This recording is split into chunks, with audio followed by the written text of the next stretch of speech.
2020년 11월 19일 진영교회 청년대학부 오늘의 말씀 요한복음 7장 25절에서 36절 말씀. 예루살렘 사람 중에서 어떤 사람이 말하되 이는 그들이 죽이고자 하는 그 사람이 아니냐. 보라, 드러나게 말하되 그들이 아무 말도 아니하는도다. 당국자들은 이 사람을 참으로 그리스도인 줄로 알았는가. 그러나 우리는 이 사람이 어디서 왔는지 아노라. 그리스도께서 오실 때에는 어디서 오시는지 아는 자가 없으리라 하는지라. 예수께서 성전에서 가르치시며 외쳐 이르시되 너희가 나를 알고 내가 어디서 온 것도 알거니와 내가 스스로 온 것이 아니니라.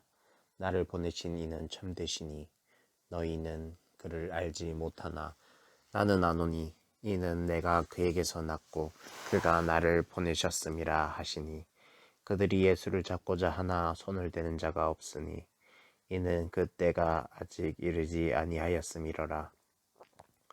무리 중에 많은 사람이 예수를 믿고 말하되 그리스도께서 오실지라도 그 행하실 표적이 이 사람이 행한 것보다 더 많으랴 하니 예수에 대하여 무리가 수군거리는 것이 바리새인들에게 들린지라. 대제사장들과 바리새인들이 그를 잡으려고 아랫사람들을 보내니 예수께서 이르시되 내가 너희와 함께 조금 더 있다가 나를 보내신 이에게로 돌아가겠노라. 너희는 나를 찾아도 만나지 못할 터이요 나 있는 곳에 오지도 못하리라 하시니 이에 유대인들이 서로 묻되 이 사람이 어디로 가기에 우리가 그를 만나지 못하리요. 헬라인 중에 흩어져 사는 자들에게로 가서 헬라인을 가르칠 터인가. 나를 찾아도 만나지 못할 터이요 나 있는 곳에 오지도 못하리라 한 이 말이 무슨 말이냐 하니라. 아멘. 샬롬. 오늘 말씀을 읽어준 준호 형제 수고 많았고 감사해요. 오늘은 절대적 진리로 판단하라는 제목으로 말씀을 나눕니다.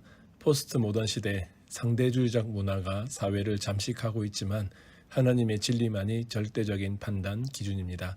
말씀을 기준 삼아 판단한다는 것은 어떤 것일까요? 본문의 유대인들처럼 신비적인 사상이나 세상적인 철학으로 하나님의 말씀을 판단하고 있지는 않습니까?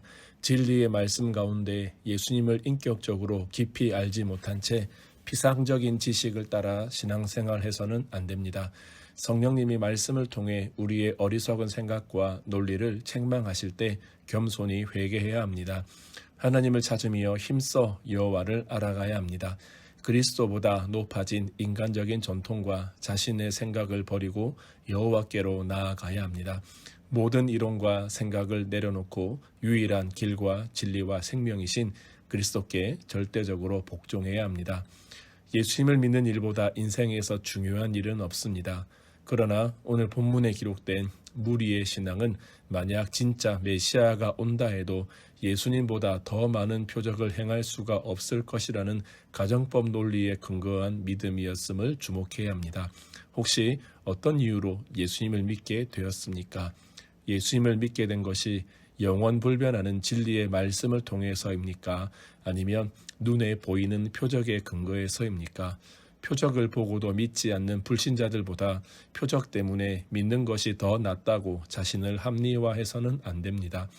눈에 보이는 표적이라는 모래 위의 믿음을 건축한다면 폭풍이 올 때 휩쓸려 무너지고 말 것입니다. 포스트 모던 시대 상대주의적 문화 가운데 우리가 붙들어야 할 절대적인 진리는 오직 하나님의 말씀밖에 없습니다.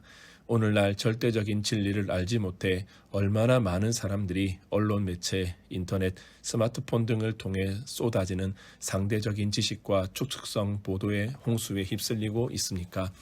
인생에서 중요한 판단을 해야 할 때 절대적 권위를 가진 성경을 무시하고 일부 지도자들의 정치적 발언이나 언론의 인기 영합주의, 학자들의 주관적인 견해, 동료들의 인간적인 비판과 충고 등에 의해 결정해 버리는 경우가 얼마나 많습니까? 말씀을 마무리합니다. 상대주의, 표적, 추측과 같은 모래 위가 아니라 영원한 진리의 반석 위에 믿음을 건축해야 합니다. 포스트 모던 시대에 살지만 절대적인 진리인 말씀으로 모든 일을 판단할 때 우리의 삶이 하나님 나라의 역사가 되고 하나님이 일하기 시작하실 것입니다. 말씀을 통해 그리고 성령님의 인도하심으로 이 시대 가운데 잘 분별하는 여러분들 되기를 주님의 이름으로 축복합니다.